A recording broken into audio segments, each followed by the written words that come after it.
Breaking the flood cycle, leadership, not lip service. Every rainy season in Trinidad and Tobago brings a familiar and painful routine: flooded homes, stranded motorists, devastated small businesses, and anxious communities. The names change: Caparo, Penal, Sangre Grande, Diego Martin, but the story is the same. This is no longer about climate alone. It's about governance. To the new administration, this is your opportunity to break the cycle. Resist the trap of shallow optics and post-event cleanups. That was the hallmark of the last government: press conferences, site visits, bags of relief supplies, and then silence until the next downpour. Don't go down that path. The country deserves a long-term fix. Citizens are not unreasonable. They know we can't stop rainfall. But they are frustrated because year after year, nothing changes. Drains remain clogged, rivers are ignored, developers build indiscriminately, and agencies point fingers. Meanwhile, homes flood, property is destroyed, and lives are disrupted. The 2018 flood should have been the wake-up call. Instead, the previous administration responded with press releases and pilot projects. No cohesive national plan. No enforcement of building codes. No decisive legislative reform. The end result: more destruction, more frustration, and a growing sense that flooding is now just part of life here. You have the chance to do better. And you must. Step 1. Deal with the current pattern head-on. The country is already in a volatile wet season. In the short term, deal directly with the communities underwater. Prioritize drainage clearing, fast-track minor infrastructure works, and deploy ODPM resources ahead of the next storm. Move proactively, not reactively. Use your first 100 days to clean out rivers and watercourses in known hotspots. Make it public. Let citizens know the areas being desilted. Invite feedback. Publish work logs. And if private developers have blocked natural water flow or illegally altered terrain, act. Issue stop orders. Reclaim drainage paths. Be bold. Nothing will rebuild trust faster than holding rogue actors accountable. Step 2. Tackle the medium-term threat. This isn't just a rainfall problem, it's a policy failure. Your administration must bring forward a national flood management plan and embed it into law and budget.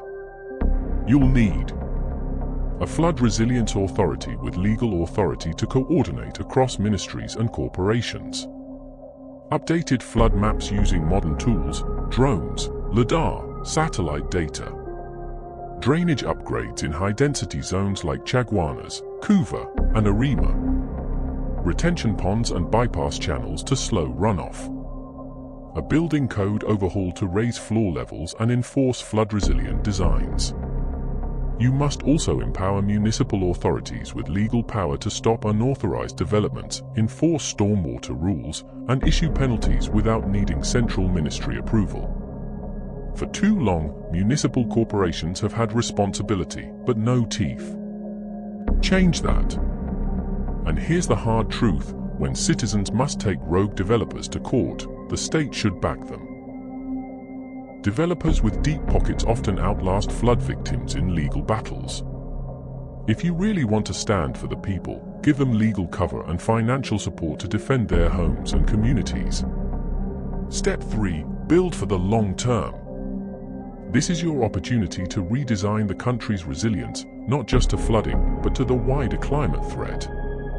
Invest in nature-based solutions, mangrove restoration, reforestation, wetland protection, smart flood systems, real-time sensors, national dashboards, SMS alerts, public education and community flood warden programs in vulnerable areas, engineering capacity in the public sector to reduce over-reliance on private consultants.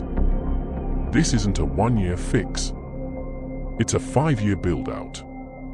But it will save hundreds of millions in future flood damage, restore investor confidence, and deliver real value to citizens.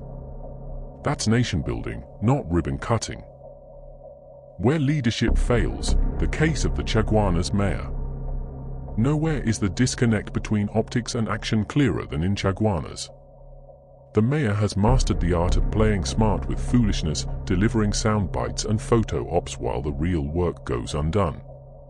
Every time the rains come, the mayor is quick to tour affected areas, pose for cameras, and promise urgent action. Yet, year after year, the same communities, Montrose, Edinburgh, Felicity, find themselves underwater. The drains remain clogged, illegal dumping goes unchecked, and unauthorized developments continue with impunity. Behind closed doors, municipal officials lament their lack of resources and authority. But the truth is, the mayor's office has too often chosen the path of least resistance, blaming the central government, commissioning studies that gather dust, and announcing the public consultations that yield no follow-through. When citizens demand answers, they get platitudes. When developers flout regulations, they are met with warnings instead of enforcement. The mayor's approach has become a masterclass in managing perception, not solving problems. This is not leadership. It is abdication dressed up as engagement. Break the cycle, for real this time. To the new ministers, don't repeat the mistakes of your predecessors. Don't wait until floodwaters reach a minister's office to act. Don't manage this through the lens of public relations. Manage it with engineering, law, policy, and courage. Your government is new. You still have political capital. Use it to take decisive action. Pass legislation. Enforce compliance. Fund long-term works. Let the public see that this time, the response is different because the leadership is different. Flooding is not just a natural disaster. It's a governance choice. And the people of Trinidad and Tobago are watching closely. Break the cycle. Get it right this time.